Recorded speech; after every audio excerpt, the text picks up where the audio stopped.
రెటగట్టు భువనగిరి సభలో సీఎం రేవంత్ రెడ్డి మాట్లాడుతున్నారు. ఇప్పుడు లైవ్ చూద్దాం. ఆలేరు శాసనసభ నియోజకవర్గ అభివృద్ధి కార్యక్రమాలకు శంకుస్థాపన చేయడానికి సభాధ్యక్షత వహించిన మీ అభిమాన నాయకుడు శాసనసభలో ప్రభుత్వ విప్ బీర్ల ఐలయ్య గారు ఈరోజు మీ అభిమాన నాయకుడి జన్మదినము, వారికి ప్రభుత్వ పక్షాన జన్మదిన శుభాకాంక్షలు తెలియజేస్తూ నిండు నూరేళ్లు ఆయురారోగ్యాలతో ఉండడమే కాదు, కనీసం 6 సార్లు మోత్పల్లి నరసింహులు గారి లాగా ఈ ఆలేరుకు ఎమ్మెల్యేగా రాష్ట్ర పేదలకు సేవలు అందియాలని వారిని మనస్ఫూర్తిగా అభినందిస్తున్నా. మిత్రులారా, ఈరోజు ఈ కార్యక్రమానికి నాతో పాటు ముఖ్య అతిథులుగా శాసన మండలి చైర్మన్ గుత్తా సుఖేందర్ రెడ్డి గారిని, జిల్లా ఇన్ఛార్జ్ మంత్రివర్యులు తుమ్మల నాగేశ్వరరావు గారిని, అదేవిధంగా ఈనాడు అభివృద్ధి కార్యక్రమంలో క్రియాశీలక పాత్ర పోషిస్తున్న మిత్రులు పెద్దలు ఉత్తమ్ కుమార్ రెడ్డి గారిని, అదేవిధంగా ఈ ప్రాంతంలో శాసనసభ్యుడిగా, పార్లమెంట్ సభ్యుడిగా, తెలంగాణ ఉద్యమకారుడిగా పనిచేసి రాష్ట్రాన్ని సాధించడంలో క్రియాశీలక పాత్ర పోషించిన మిత్రులు పెద్దలు కోమటిరెడ్డి వెంకటరెడ్డి గారు, అదేవిధంగా మా సోదరుడు మహబూబ్ నగర్ జిల్లా ఇన్ఛార్జి మంత్రివర్యులు దామోదర్ రాజ నరసింహ గారు, అదేవిధంగా రెవెన్యూ శాఖ మంత్రులు పొంగులేటి శ్రీనివాసరెడ్డి గారు, మా సోదరిమణి అక్క సీతక్క గారు, అదేవిధంగా స్థానిక పార్లమెంట్ సభ్యులు చామల కిరణ్ గారు, అదేవిధంగా శాసన మండలి సభ్యులు తీన్మార్ మల్లన్న గారు, శాసన మండలి సభ్యులు శ్రీపాల్ రెడ్డి గారు, అదేవిధంగా శాసన మండలి సభ్యులు శంకర్ నాయక్ గారు, అదేవిధంగా శాసన సభ్యులు మాజీ పార్లమెంట్ సభ్యులు ఈరోజు చామల కిరణ్ భువనగిరి పార్లమెంటు తరఫున పార్లమెంటులో ఢిల్లీ స్థాయిలో గలం వినిపిస్తున్నాడంటే ఆనాడు ఈ గెలుపు చామల కిరణ్ది కాదు, ఈ గెలుపు ఈ బాధ్యత నాది అని భుజాల మీద వేసుకొని ఈరోజు భువనగిరి పార్లమెంట్ గెలుపులో క్రియాశీలక పాత్ర పోషించిన కోమటిరెడ్డి రాజగోపాల్ రెడ్డి గారు, అదేవిధంగా కుంభం అనిల్ రెడ్డి గారు, మందుల శామ్యుల్ గారు, మిత్రులు వేముల వీరేశం గారు, అదేవిధంగా వేదిక మీద ఉన్న వివిధ కార్పొరేషన్ల చైర్మన్లు, కాంగ్రెస్ పార్టీకి పునాదులైన నాయకులు, ప్రభుత్వ ఉన్నతాధికారులు, జిల్లా కలెక్టర్ గారు ఈరోజు ఇంత పెద్ద ఎత్తున ఇక్కడికి విచ్చేసి ఈ అభివృద్ధి కార్యక్రమంలో పాల్గొని ఈనాడు ఆలేరు శాసనసభ నియోజకవర్గ అభివృద్ధిలో భాగస్వాములమై మేము బీర్ల ఐలయ్యకు అండగా నిలబడతామని వేలాది మంది కాంగ్రెస్ పార్టీ కార్యకర్తలే కాదు, మా ఆడబిడ్డలు వేలాదిగా తరలి వచ్చి ఈనాడు జన్మదినం సందర్భంగా బీర్ల ఐలయ్యను, అదేవిధంగా తెలంగాణ రాష్ట్ర ముఖ్యమంత్రిగా నన్ను ఆశీర్వదించడానికి విచ్చేసిన మా ఆడబిడ్డలకు ప్రత్యేకంగా మనస్ఫూర్తిగా నేను ధన్యవాదాలు, కృతజ్ఞతలు తెలియజేస్తున్న మిత్రులారా, మీకందరికీ తెలుసు యాదగిరిగుట్ట లక్ష్మీ నరసింహస్వామి శక్తి ఏందో, వారి మహత్యం ఏందో. ఆనాడు యాదగిరిగుట్ట లక్ష్మీ నరసింహస్వామి ఆశీర్వాదంతో తెలంగాణ రాష్ట్రంలో ఎన్నికలకు మేము వెళ్ళి ఖచ్చితంగా ఈసారి తెలంగాణ రాష్ట్రంలో ప్రజాప్రభుత్వాన్ని ఏర్పాటు చేసి ప్రజలకు మేలు జరిగే విధంగా సంక్షేమ కార్యక్రమాలతో పాటు తెలంగాణ రాష్ట్రాన్ని అభివృద్ధి పదం వైపు నడిపిస్తామని చెప్పినాం. ఇదే కాదు, ఆనాడు ఎన్నికల సందర్భంగా నేను ఒక మాట చెప్పిన, మన గ్రామాన తండాలలో, గూడాలలో, మారుమూల పల్లెల్లో పేదలు భక్తిగా పిలుచుకునే పేరు యాదగిరిగుట్ట లక్ష్మీ నరసింహస్వామి. కానీ ఆనాడు ఆయనకు ఏం ఆలోచన వచ్చిందో తరతరాలుగా మన తాతలు ముత్తాతలు యాదగిరి గుట్ట అని పిలుచుకుంటే దాన్ని వారు వచ్చి యాదాద్రి అని చెప్పి పేరు మార్చింది. కానీ ఆనాడు ఎన్నికల సందర్భంగానే నేను చెప్పిన, మళ్ళీ ఇందిరమ్మ రాజ్యం వస్తుంది, యాదాద్రి కాస్త యాదగిరి గుట్ట అవుతుంది, గుట్ట మీద నిద్ర పోయి భక్తుల కోరికలు తీర్చుకునే విధంగా గుట్టను తీర్చిదిద్దుతామని చెప్పినాం. ఆనాడు గుట్ట మీదకి ఆటోలు పోవద్దు, గుట్ట మీద పేద భక్తులు ఎవరు నిద్ర పోవద్దు అని చెప్పి ఆనాటి ప్రభుత్వం నిషేధాన్ని ఈరోజు విధించింది. కానీ మన ప్రభుత్వం వచ్చిన వెంబడే కోమటిరెడ్డి వెంకటరెడ్డి గారు, బీర్ల ఐలయ్య గారు వచ్చి, అన్న ఈ పేరు మార్వాలి, గుట్ట మీద భక్తులు నిద్ర పోయేటట్టు చెయ్యాలి, గుట్ట కింద ఉండే ఆటోలు గుట్ట మీదకి పోయేటట్టు చెయ్యాలి అని అంటే యాదగిరి గుట్టకు అవసరమైన మార్పులు చేర్పులు అన్నీ తీసుకొచ్చి భక్తుల ఆకాంక్ష మేరకు ఈరోజు మనం కార్యక్రమాలు చేపట్టిన. ఇదే కాదు, గోపురాన్ని 60 కేజీల బంగారంతో కార్యక్రమాన్ని పూర్తి చేసుకొని ఈరోజు భక్తులకు పెద్ద ఎత్తున ఈరోజు ఆనందాన్ని కలిగించే నిర్ణయం తీసుకున్నాం. ఇదే కాదు, యాదగిరి గుట్ట ఈరోజు ఒక పెద్ద బోర్డుగా ఆంధ్రప్రదేశ్లో తిరుమల తిరుపతి దేవస్థానానికి ఏ విధంగా అయితే ఒక బోర్డు ఉండి ప్రపంచంలోనే ఒక గొప్ప పేరు తిరుమల తిరుపతి వెంకన్న స్వామి సాధించిండు, తెలంగాణలో కూడా అంత గొప్పగా లక్ష్మీ నరసింహస్వామి యాదగిరి గుట్ట రాణించాలని అక్కడ టీటీడీ ఉంటే ఇక్కడ వైటీడీని మనం ఏర్పాటు చేసుకున్నాం. యాదగిరి గుట్ట టెంపుల్ డెవలప్మెంట్ కమిటీని వేసుకునేది ఉంది, తొందరలోనే మనం వేసుకోబోతున్నాం. ఇదే కాదు మిత్రులారా, ఇవాళ మీరు అందరితో పంచుకోదలుచుకున్న, ఏ విధంగా అయితే తిరుమల తిరుపతి దేవస్థానం ఆధ్వర్యంలో పద్మావతి యూనివర్సిటీ ఉండి అక్కడ పిల్లలకు చదువులే కాదు, అక్కడ గోశాల పెట్టి గోవులకు సేవ చేయడమే కాదు, వివిధ అభివృద్ధి కార్యక్రమాలలో, సంక్షేమ కార్యక్రమాలలో, భక్తికి సంబంధించిన అంశాలలో తిరుమల తిరుపతి దేవస్థానం ఏ విధంగా విశిష్ట సేవలను అందిస్తుందో ఈనాడు మీ అందరి సమక్షంలో నేను సంతోషంగా ప్రకటించదలుచుకున్న, యాదగిరి గుట్ట నరసింహస్వామి ఆధ్వర్యంలో యూనివర్సిటీ వరకు మీ మెడికల్ కాలేజీని, విద్యా సంస్థల్ని అభివృద్ధి పరచడమే కాదు, యాదగిరి గుట్ట లక్ష్మీ నరసింహస్వామి ఇక్కడ ఉండే కమిటీ ఆధ్వర్యంలో ఇక్కడ విద్యా సంస్థల్ని యూనివర్సిటీ స్థాయికి పెంపొందించి అన్ని రకాలుగా దేశంలోనే ఒక గొప్ప యూనివర్సిటీగా రాణించే విధంగా ఈరోజు మీ యాదగిరి గుట్ట లక్ష్మీ నరసింహస్వామిని అభివృద్ధి చేయడానికి మీ అందరికీ మనస్ఫూర్తిగా తెలియజేయడానికి నేను సంతోషపడుతున్నా. మిత్రులారా, ఈరోజు ముఖ్యంగా గంధమాల గురించి మా మిత్రులు చెప్పిండ్రు. ఇవాళ ఒక ఆయన తాటి చెట్టు అంత పెరిగిండు కానీ తలకాయ మోకాళ్ళలో ఉందో ఎక్కడుందో నాకు తెలియదు. ఎట్లకెళ్ళి వస్తావయా నీళ్లు, నువ్వు ఎట్లిస్తావు గంధమాల ఎట్లా కడతావని నేను వారిని అడగదలుచుకున్న. ఈరోజు సాగునీటి ప్రాజెక్టుల గురించి ఇంత ఉందే పెద్దలు ఉత్తమ్ కుమార్ రెడ్డి గారు చెప్పిండ్రు. 10 ఏళ్లలో 2 లక్షల కోట్ల రూపాయలు ఖర్చు పెట్టిండ్రు, కాంట్రాక్టర్లకు బిల్లులు ఇచ్చిండ్రని.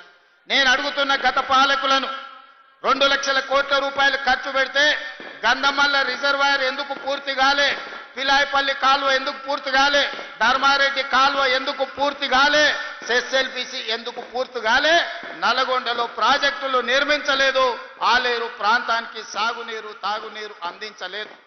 ఇవి పక్కన పెట్టండి. ఈనాడు ఈ నల్గొండ ప్రాంతంలో నేను అడగదలుచుకున్న మా ప్రాంత రైతులను, ఈ ప్రాంత ప్రజలను, ఆనాడు నవంబర్ 8 నాడు నా జన్మదినం ఉన్నదని వేలాది మంది ఇంటికి వస్తామంటే నేను కాదు కూడదు లక్ష్మీ నరసింహస్వామిని దర్శనం చేసుకొని మూసి కాలువలో మా నల్గొండ బిడ్డల బతుకులు ఎట్లా చింద్రమైపోతున్నాయో వాళ్ళ మధ్యలో గడుపుతానని నా జన్మదినం రోజు మీ దగ్గర వచ్చి రోజంతా పాదయాత్ర చేసి మీరు పడుతున్న కష్టాలను కల్లారా నేను చూసి ఆనాడే నేను ఈ ప్రాంతానికి మాట ఇచ్చిన. 600 అక్కడి సూర్యుడు ఇక్కడ ఉదయించిన ఎవరు అడ్డం పడ్డా తొక్కుకుంటైనా పోతాం, మూసీ నది ప్రక్షాళన చేసి తీరుతాం,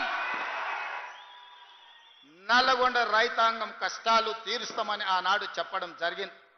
నేను అడుగుతున్న మిత్రులారా, ఈ వేదిక మీద నుంచి బీజేపీ బీఆర్ఎస్ నాయకులను, గుజరాత్లో నరేంద్ర మోడీ సబర్మతి నది ప్రక్షాళన చేసుకున్నాడు, ఉత్తరప్రదేశ్లో యోగి గారు గంగా నది ప్రక్షాళన చేసుకున్నాడు, ఈనాడు ఢిల్లీలో మోడీ యమునా నది ప్రక్షాళన చేస్తా మేము అభివృద్ధి చేసుకుంటాం, ఆ ప్రాజెక్టులను నిర్మించుకుంటాం అంటున్నాడు.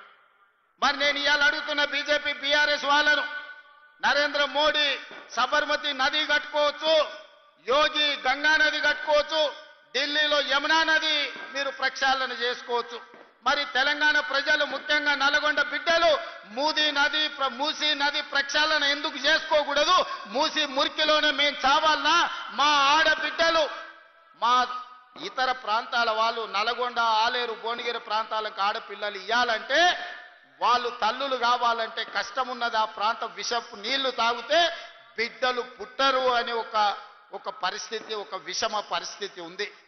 ఇవాళ మా ఆడబిడ్డలు కన్నీళ్లు పెట్టుకుంటుంటే ఈ బీఆర్ఎస్ బీజేపీ నాయకులకు కనిపిస్తలేదా?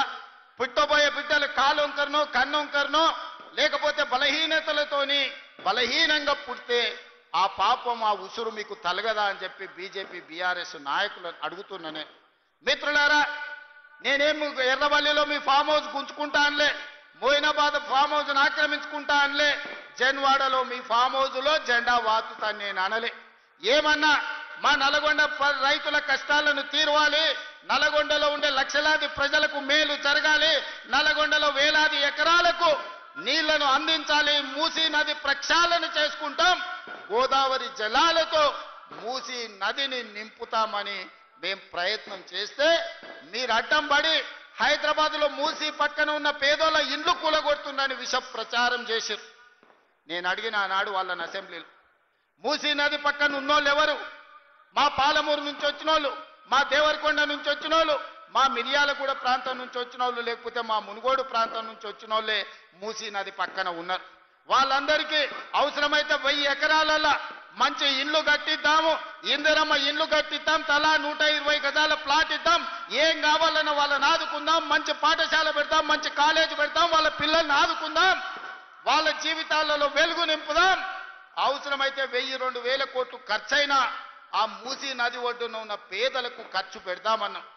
కానీ ఎవరు ముందుకు రాలే. మీరు ఇవ్వండి సలహాలని అడిగినాం, వాళ్ళకి మేలు ఎట్లా చేయాలనో చెప్పండి అన్నాం. కానీ వాళ్ళకి అది ఇష్టం లేదు. మూసీ కట్టొద్దు, నల్గొండ రైతులు బాగుపడొద్దు అనే ఒక విషపు ఆలోచనతో మూసీ నది ప్రక్షాళనని ఈరోజు అడ్డుకునే ప్రయత్నం చేస్తున్నారు. అందుకే మిత్రులారా, ఎవరేమైనా అనుకొని నల్గొండ జిల్లాలో ఉన్న 12 అసెంబ్లీలో 11 గెలిపించారు, 2 పార్లమెంట్లను గెలిపించారు. ఎవరు కూడా 50,000కు తక్కువ మెజారిటీ రాకుండా గెలిపించారు. 50,000 రూపాయలు జేబులో లేని మందుల శామెల్ 50,000 ఓట్ల మెజారిటీతోని ఈనాడు మీ ప్రాంతంలో ఎమ్మెల్యేగా గెలిపించిందంటే నల్గొండ ప్రజలు ఎంత చైతన్యవంతులో మీరు ఒక్కసారి ఆలోచన చేయండి. తెలంగాణ ప్రజలకు నేను చెప్పదలుచుకున్నా, నల్గొండ గడ్డ చైతన్యానికి మారుపేరు. ఈ ప్రాంతం సర్దార్ సర్వాయి పాపన్న గౌడు ఏలిన ప్రాంతం. ఈ ప్రాంతం దొడ్డి కొమరయ్య పోరాటం చేసిన ప్రాంతం. ఈ ప్రాంతం చాకలి ఐలమ్మ స్ఫూర్తి తీసుకున్న ప్రాంతం. ఈ ప్రాంతం రావి నారాయణ రెడ్డి, ఆరుట్ల కమలాదేవి, ఆరుట్ల రామచంద్రారెడ్డి, బిఎన్ రెడ్డిలు ధర్మ భిక్షములు ఈ గడ్డ మీద నుంచి కొట్లాడిన ప్రాంతం. ఈ ప్రాంతం కొండా లక్ష్మణ్ బాపూజీ ఆనాడు తొలి తెలంగాణ ఉద్యమంలో మంత్రి పదవిని కాగితం ఇసిరేసి తెలంగాణ రాష్ట్రం వచ్చే వరకు పదవి తీసుకోనని త్యాగాలకు మారుపేరైన కొండా లక్ష్మణ్ బాపూజీ ప్రాతినిధ్యం వహించిన భువనగిరి ప్రాంతం ఈ నల్గొండ ప్రాంతం. మళ్ళీ తెలంగాణ ఉద్యమంలో తెలంగాణ కోసం రాజీనామా చేసి మళ్ళీ తెలంగాణ రాష్ట్రంలోనే మంత్రి పదవి చేపట్టిన కోమటిరెడ్డి వెంకటరెడ్డి ప్రాతినిధ్యం వహిస్తున్న ప్రాంతం. ఇవాళ నాడు భూమి కోసం, భుక్తి కోసం, విముక్తి కోసం సాయుధ రైతాంగ పోరాటంలో తుపాకులెత్తిన గడ్డనే కాదు, ఈ ప్రాంతంలో భూదాన ఉద్యమంలో వందలాది ఎకరాలను పేదలకు పంచిపెట్టిన ఈ రోజు భూదాన్ రామచంద్రారెడ్డి కూడా ఈ గడ్డ మీద నుంచే వేలాది ఎకరాల భూములను పేదలకు పంచిపెట్టడానికి త్యాగం చేసిన వెదిరే రామచంద్రారెడ్డి కూడా ఈ ప్రాంతమే అని చెప్పడానికి నేను గర్వపడుతున్నా. మిత్రులారా, ఇవాళ ఈ సమాజంలో ఉన్న మా ఆడబిడ్డలు కావచ్చు, మా సోదరులు కావచ్చు, ఇవాళ వాళ్ళకి చైతన్యం లేదా? వాళ్ళకి ఏం కావాలనో ఏం సాధించుకోవాలో వాళ్ళకి తెలియదా? ఎవడో ఎక్కడి నుంచో వచ్చి ఇక్కడ రెచ్చగొడితే ఇక్కడ ఉండే రైతులను, ఇక్కడ ఉండే పేదలను తప్పు దారి పట్టించి ఈ ప్రభుత్వం మీద బురద జల్లే ప్రయత్నం చేస్తే తిప్పికొట్టే శక్తి నల్గొండ జిల్లా రైతాంగానికి లేదా అని నేను అడుగుతున్నా. మిత్రులారా, నాడు నిజాం నవాబులనే దిగంతాలకు తరిమి కొట్టిన గడ్డ సాయుధ రైతాంగ పోరాటంలో నేలకు ఒరిగినా గాని తుపాకీని వదలకుండా పోరాటం చేసిన గడ్డ ఈ రోజు మనం స్వేచ్ఛను అనుభవిస్తున్నామంటే ఈ రోజు ప్రజాస్వామిక రాష్ట్రంలో మనం ఈ రోజు మనుగడ సాధించినామంటే నల్గొండ ప్రాంతంలో జరిగిన సాయుధ రైతాంగ పోరాటమే ఈ రోజు మనకి స్వేచ్ఛనిచ్చింది. ఆనాటి సాయుధ రైతాంగ పోరాటాన్ని నిర్మించిన నల్గొండ జిల్లా ఈ రోజు చైతన్యం కోల్పోయింది అనుకుంటున్నారా, లేకపోతే నల్గొండ జిల్లాకు కావాల్సిన ప్రాజెక్టులను సాధించుకోలేరు అనుకుంటున్నారా గత పాలకులు అని చెప్పి నేను సందర్భంగా అడగదలుచుకున్నాను. మిత్రులారా, 10 సంవత్సరాలు 20 లక్షల కోట్లు వాళ్ళ దగ్గరకు వచ్చినాయి. 20 లక్షల కోట్ల రూపాయలు వాళ్ళ జేబుల్లో ఉంటే 2000 కోట్లతోని ఎస్ఎల్బీసీని ఎందుకు పూర్తి చేయలేదో అడగండి. ఇవాళ ఈ ప్రాంతంలో ఉన్న సాగునీటి ప్రాజెక్టులు ధర్మారెడ్డి కాలువ కావచ్చు, పిలాయపల్లి కాలువ కావచ్చు, లేకపోతే గంధమల్ల కావచ్చు, ఏ ఒక్క ప్రాజెక్టు కూడా పూర్తి కాలేదు. 10 ఏళ్లలో ఇవాళ మనం పూర్తి చెయ్యాలి అనుకుంటే కాళ్ళల్లో కట్టెబెట్టి కింద పడేయాలని చూస్తూ ఇవాళ మీకు ఎందుకు మెడికల్ కాలేజ్ కట్టలేదు? ఇవాళ యాదగిరి గుట్ట మీద కాంట్రాక్టులు ఇచ్చి ఎవరికి మెక్కినరో ఇవాళ మీకు అందరికీ తెలుసు. నేను ఆరోపణలు చేయదలుచుకోలేదు, దేవుడిని వివాదాలకు రాజకీయాలకు లాగదలుచుకోలేదు. కానీ అది ఊరికే పోయిందా? యాదగిరిగుట్ట లక్ష్మీ నరసింహస్వామి దగ్గర జరిగిన అపచారానికి మూల్యం చెల్లించలేదా? మన ప్రభుత్వం ఏర్పడ్డ నాడే బొక్కవోర్ల పడి మక్కెలు ఇరగలేదా? మీకు తెలియదా? చేసిన పాపాలు ఎక్కడికి పోవు, మన ఎంబడే వస్తూనే ఉంటాయి నీడలాక. ఇవాళ పాపాలు చేసింది కాబట్టి మీ పరిస్థితి గట్లయింది. నేను అంటలేని మాట ఆ పార్టీ నాయకురాలే అన్నారు. ఏమన్నారు మిత్రులారా? మా పార్టీలో దయ్యాలు చేరనే. సొంతింటి బిడ్డ టీఆర్ఎస్లు ఉన్నోళ్ళు దయ్యాలని చెప్తుంటే సమాధానం చెప్పలేక దయ్యాల నాయకుడు ఫామ్ హౌస్ లో నిద్రపోతుండు. నేను అడుగుతున్నది బీఆర్ఎస్ కాదు, డిఆర్ఎస్. డిఆర్ఎస్ అంటే దయ్యాల రాజ్య సమితి. అది ఇయాల అది భారత రాష్ట్ర సమితి కాదు, అది దయ్యాల రాజ్య సమితి. అందుకే ఇవాళ ఈ వేదిక మీద నుంచి తెలంగాణ ప్రజలకు నేను మాట ఇస్తున్నా, అవి దయ్యాలు కాదు, కొరివి దయ్యాలను వాళ్ళని పొలిమేర్లు దాటే వరకు తరిమి కొట్టే బాధ్యత 4 కోట్ల తెలంగాణ ప్రజల తరఫున మీ సోదరుడిగా నేను ఆ బాధ్యత తీసుకుంటా. ఖచ్చితంగా ఈ కొరివి దయ్యాలను పొలిమేర్లు దాటే వరకు తరిమి కొట్టాలి. దాంట్లో మీ సహకారం ఉండాలి. నల్గొండ బిడ్డలు ముందు బాగానే నిలబడాలి అని చెప్పి నేను మా మిత్రులకు విజ్ఞప్తి చేస్తున్నా. ఇవాళ మిత్రులారా, నిన్న ప్రభుత్వ ఉద్యోగుల గురించి చర్చించినాం. ప్రభుత్వ ఉద్యోగుల సమస్యల్ని పరిష్కరించాలనే ప్రయత్నం చేసినాం. వాళ్ళ డిఏల సంగతి, వాళ్ళ సమస్యల సంగతి మా బట్టి విక్రమార్క గారు, మా నాయకులు శ్రీధర్ బాబు గారు అందరు చర్చించి ఒక కొలిక్కు పట్టుకొచ్చినాం. ఇవాళ మాట్లాడుతున్నాడు వాళ్ళ సమస్యలు మీరు పరిష్కరించలేదు.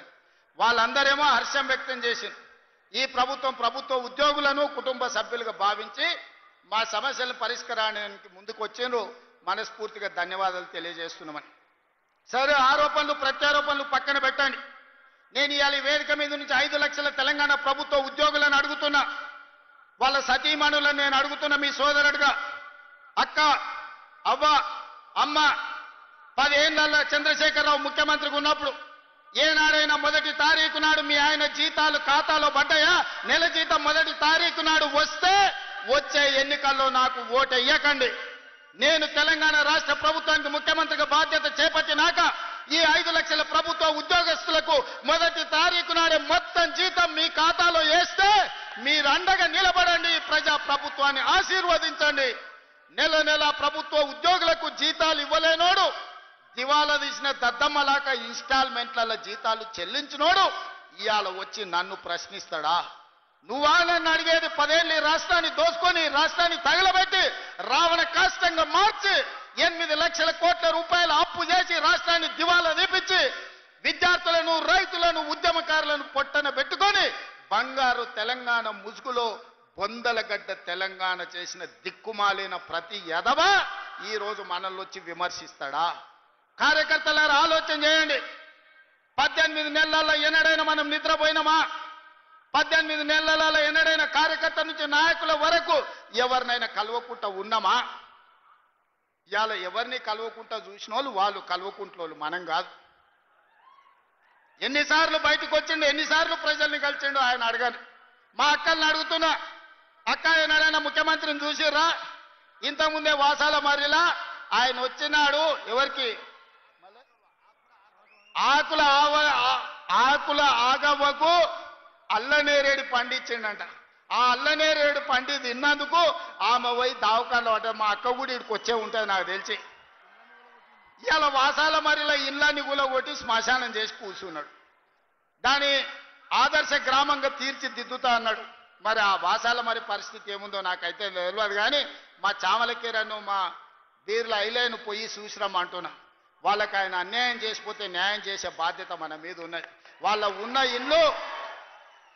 ఇల్లు వీకి పందిరేసి, పందిరి కూడా కాదు ఇల్లు వీకి మొత్తం ఎక్కడిదక్కడ చేసిపోయింది. వెనకటికి అందుకే పెద్దోళ్ళు చెప్పారు, పనిమంతుడు పందిరేస్తానంట కుక్కతోక తలిగి కూలిపోయిందంట. ఇవాళ వాసాల మరిలా ఈయన ఇట్ల గీసి అట్ల గీసి ఫామ్ హౌస్కి ఇట్లకెళ్ళ రోడ్ వేసుకోనికి అన్ని నక్కచిత్తుల వ్యవహారాలతోటి ఈరోజు ఎర్రవల్లి ఫామ్ హౌస్కి ఇక్కడ నుంచి రోడ్ వేసుకోనికే వాసాల మర్రిని మొత్తం కుప్ప కూర్చిపోయి శ్మశానం లాగా చేసిండు. మరి నాకైతే బాధ్యత ఉంది కదా. ఆయన అల్లకల్లోలం చేసినా ఆగమాగం చేసినా అన్నిటిని సరిదిద్దాలన్న ఆలోచనతోటి ఇవాళ రైతులను కావచ్చు, ఆడబిడ్డ మహిళల్ని కావచ్చు, విద్యార్థులను కావచ్చు, నిరుద్యోగ యువకులను కావచ్చు, ఉద్యమకారులను కావచ్చు, దళితులను కావచ్చు, గిరిజనులను కావచ్చు, ఆదివాసులను కావచ్చు, మైనారిటీలను కావచ్చు, వీళ్ళందరి కష్ట సుఖాలు తెలుసుకొని విధి విధానాలు తయారు చేసి ఇవాళ వాళ్ళందరినీ అభివృద్ధి పాఠం వైపు నడిపించాలని నేను ప్రయత్నం చేస్తున్నాను. మిత్రులారా, నేను ఇవాళ సూటిగా అడుగుతున్న నిరుద్యోగ యువకులను, వచ్చిన మొదటి సంవత్సరంలోనే 60,000 ప్రభుత్వ ఉద్యోగ నియామకాలు చేపట్టి ఈ దేశంలోనే మొట్టమొదటి రాష్ట్రంగా తెలంగాణ రాష్ట్రం నిలబడ్డదా లేదా? 60,000 మందికి ఉద్యోగాలు ఇచ్చినామా లేదా ఎల్బీ స్టేడియం వేదికగా అని చెప్పి నిరుద్యోగ యువకులను అడుగుతున్నా. ఇవాళ ప్రైవేట్లో 3 లక్షల కోట్ల రూపాయలు పెట్టుబడి తెచ్చి ఇంజనీరింగ్ డాక్టర్లు చదువుకున్న మన తెలంగాణ విద్యార్థులకు ప్రైవేటులో 1,00,000 ఉద్యోగాలు ఇప్పించి ఇవాళ కుటుంబాలను ఆదుకునే ప్రయత్నం చేస్తున్నాం. ఇవాళ మీ ప్రాంతంలో young India integrated residential school 200 కోట్ల రూపాయలతోని నిర్మించడమే కాదు, రాష్ట్రంలో 100 నియోజకవర్గాలల్లో 20,000 కోట్ల రూపాయలతోటి బడుగు బలైన దళిత గిరిజన మైనారిటీ వర్గాలకు సంబంధించిన పిల్లలు ప్రతి దగ్గర 2,600 మంది కలిసి చదువుకునేటట్టు, కలిసి భోజనం చేసేటట్టు కార్పొరేట్ కాలేజీలను తలదన్నే విధంగా ఇవాళ పేదలకు విద్యను అందించడానికి మన ప్రభుత్వం ప్రణాళికలేసింది. ఇవాళ ఆలేరులో ఆ పాఠశాల ప్రారంభోత్సవం చేసుకున్న పనులను కట్టాలని, ఈ ప్రాంతంలో ఉండే బీసీ, ఎస్సీ, ఎస్టీ, మైనారిటీ పిల్లలందరూ కలిసి చదువుకోవాలి, సోదర భావం పెంపొందించాలని ఇవాళ మంజూరు చేయలేదా? అదేవిధంగా ఈరోజు మనకు స్పోర్ట్స్ విషయంలో మెడల్స్ రాకపోతే యంగ్ ఇండియా ఇంటిగ్రేటెడ్ స్పోర్ట్స్ యూనివర్సిటీతో పాటు అకాడమీని, స్కిల్ లేని వాళ్ళకి యంగ్ ఇండియా స్కిల్స్ యూనివర్సిటీని ప్రారంభించుకొని ఈరోజు ప్రపంచంతోనే పోటీ పడే విధంగా మన పిల్లల కోసం మనం బాగు చేసుకుంటలేమా? ఇవాళ మెడికల్ కాలేజీ ప్రాంతానికి ఇచ్చిన మాట వాస్తవం కాదా సోదరులారా? గంధమల్ల ప్రాజెక్టు వాళ్ళు పడావు పెట్టిపోతే ఆ గ్రామాలు మునుగుతున్నాయని రైతులు బీర్ల ఐలయని తీసుకొని వచ్చి మాట్లాడితే గ్రామాలు మునగకుండా ఆ ప్రాజెక్టును పూర్తి చేయడానికి ఈరోజు ప్రణాళికలు వేసుకున్న మాట దాదాపుగా 600 కోట్ల రూపాయలు మంజూరు చేసింది నిజం కాదా? ఇవాళ నీళ్ళు ఎక్కడికెళ్ళి వస్తున్నాయి అంటున్నాడు. ఎస్ఆర్ఎస్పి నీ తాత కట్టిండా? ఎల్లంపల్లి, మిడ్మానేరు మీ ముత్తాత కట్టిండా?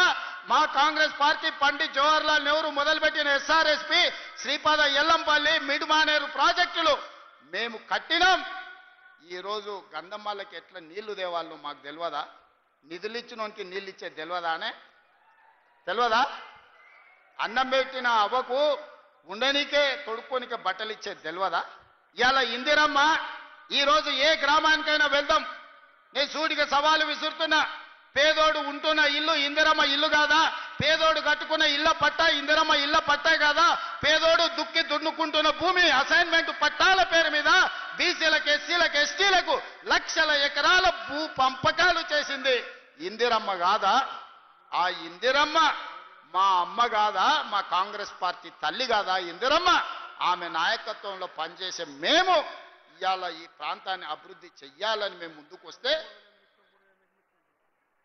అదేవిధంగా ఈరోజు రాష్ట్ర స్థాయిలో 4.5 లక్షల ఇందిరమ్మ ఇండ్లు మళ్ళీ మంజూరు చేసి పనులు ప్రారంభించి పొంగులేటి శ్రీనివాసరెడ్డి గారు పర్యవేక్షిస్తలేరా?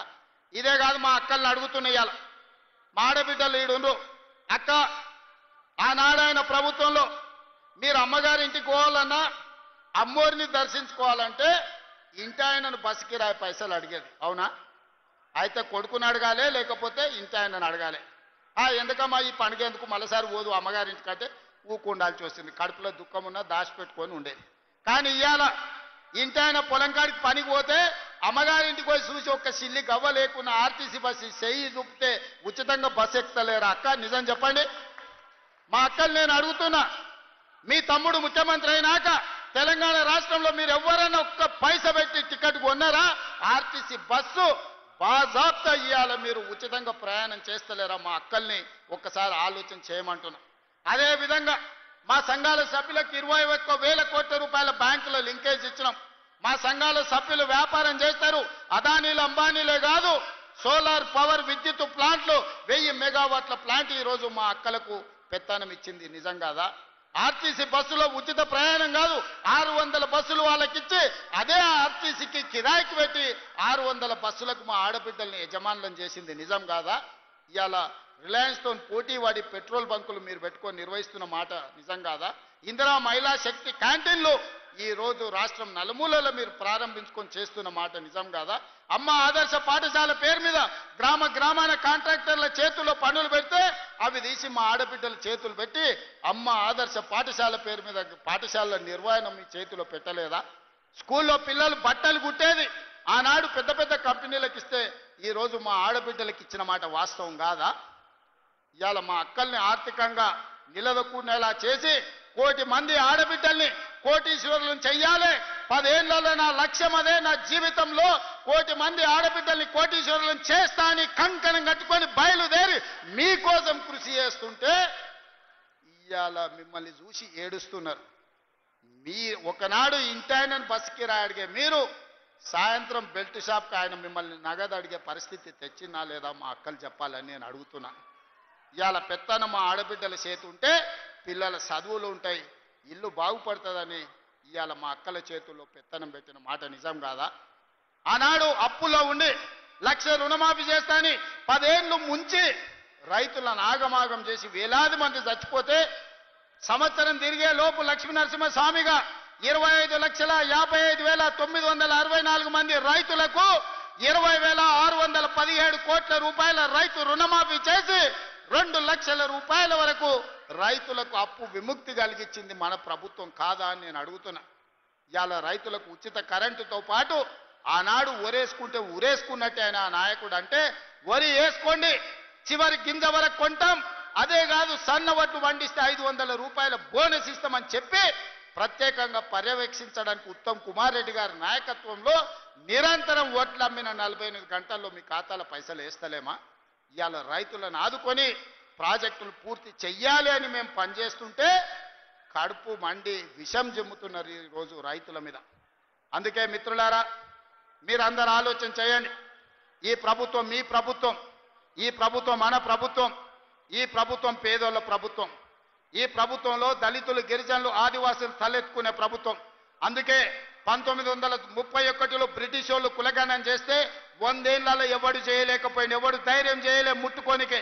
కానీ మీ సోదరుడుగా మీ రేవంత్ అన్నగా దేశంలోనే మొట్టమొదటి రాష్ట్రంగా ఉత్తమ్ కుమార్ రెడ్డి గారిని బాధ్యత ఇచ్చి దామోదర రాజనరసింహ గారిని బాధ్యత పెట్టి రాష్ట్రం దేశంలోనే మొట్టమొదటిసారి కులగణన చేసి 56.36% బలైన వర్గాలు ఉన్నారు అని లెక్క తేలిస్తే ఈ రోజు విధిలేని పరిస్థితుల్లో నరేంద్ర మోడీ దేశం మొత్తం నేను లెక్క కడతా, బీసీల లెక్క తీస్తా అన్నాడు. గొర్రెలకు బర్రెలకు చేపలకు కూడా లెక్క ఉంది, కానీ మా బలహీన వర్గాలకు లెక్క లేదంటే లెక్క నేను తేలుస్తా, నీ కథ కూడా చూస్తా అన్నందుకు ఇవాళ తెలంగాణ రాష్ట్రం మొట్టమొదటిసారి బలహీన వర్గాల లెక్క తేల్చి 56.36% తేల్చింది మనం కాదా? ఈ బలహీన వర్గాల పట్ల ప్రేమ లేకపోతే వాళ్ళ లెక్క తేల్చే బాధ్యత ఎందుకు తీసుకుంటాం? ఈరోజు 42% రిజర్వేషన్లు విద్య ఉద్యోగంలోనే కాదు స్థానిక సంస్థలలో కూడా మీకు 42% రిజర్వేషన్ ఇవ్వాలని చట్టం చేసింది మనం కాదా? అదేవిధంగా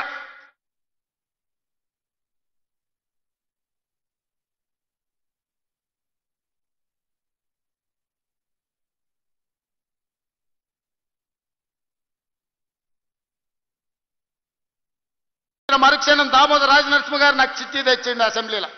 నేను స్పష్టంగా చెప్పిన ఇది నా బాధ్యత, 100% ఈ సమస్యను పరిష్కరిస్తా అని ఫిబ్రవరి 14 నాడు మొదలుపెట్టి మళ్ళీ ఫిబ్రవరి 14 లోపల బీసీల లెక్కలు తేల్చిన ఎస్సీ కులాల వర్గీకరణ మోత్కుపల్లి నరసింహులు గారు సజీవ సాక్షి. వారు ఎవరిని అంత ఆశామాసిగా ఒప్పుకోరు, ఎవరిని అభినందించారు. నరసింహులు గారి సంగతి మీకు నాకంటే ఎక్కువ తెలుసు, మీరు ఆలేరోళ్ళు.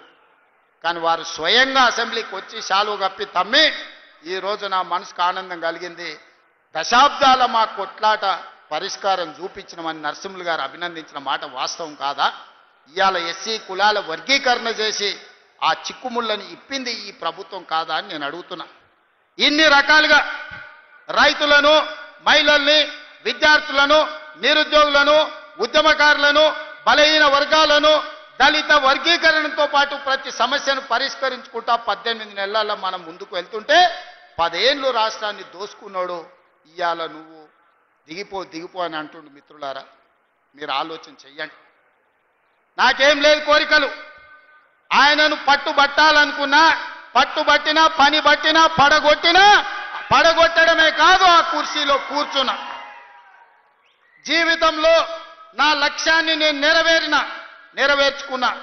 ఇక మీ లక్ష్యాన్ని నెరవేర్చడానికి మీ సోదరుడిగా కష్టపడాలని నేను అనుకుంటున్నా.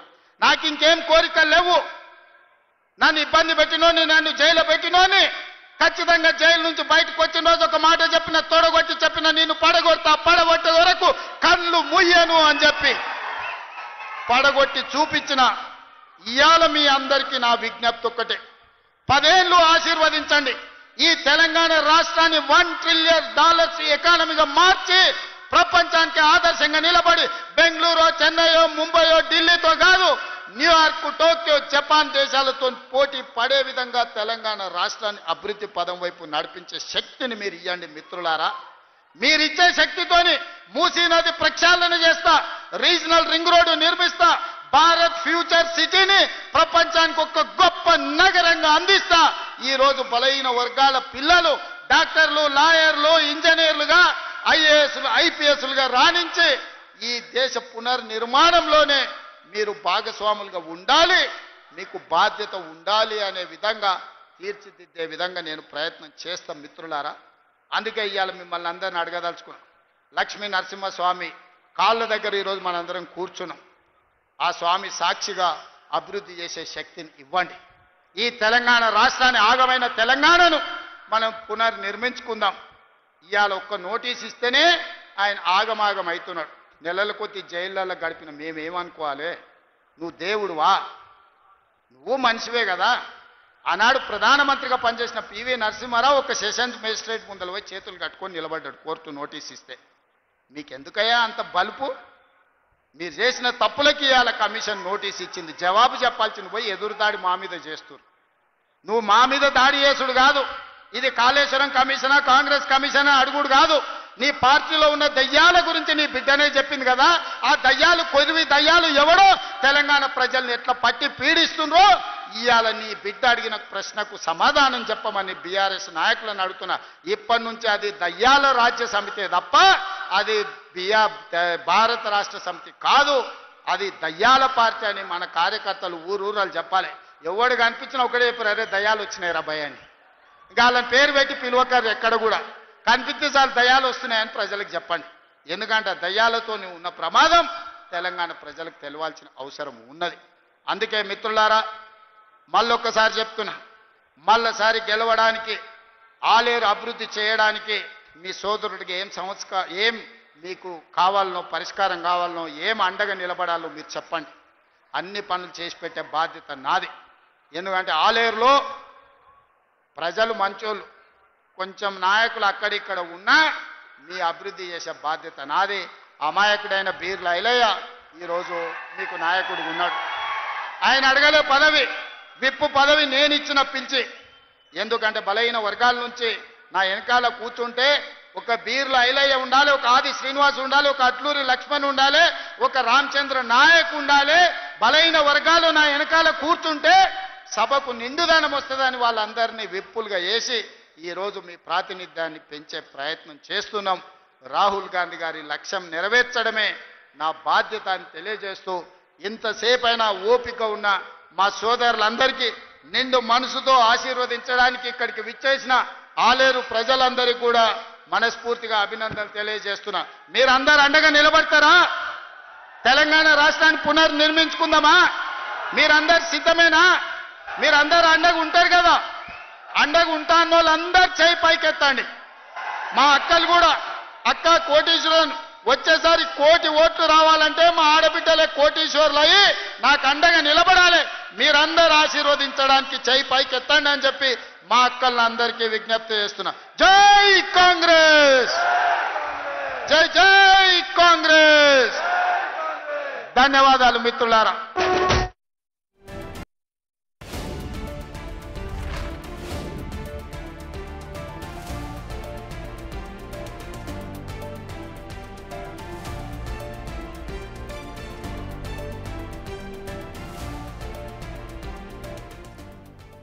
రైట్, ఇక మనం ఆలేరులో సీఎం రేవంత్ రెడ్డి మాట్లాడడం చూసాం. అధికారంలోకి వచ్చిన తర్వాత ఏ విధమైన సంస్కరణలు తీసుకొచ్చారు, ఎటువంటి అభివృద్ధి చేస్తున్నారు అనేది కూడా సీఎం రేవంత్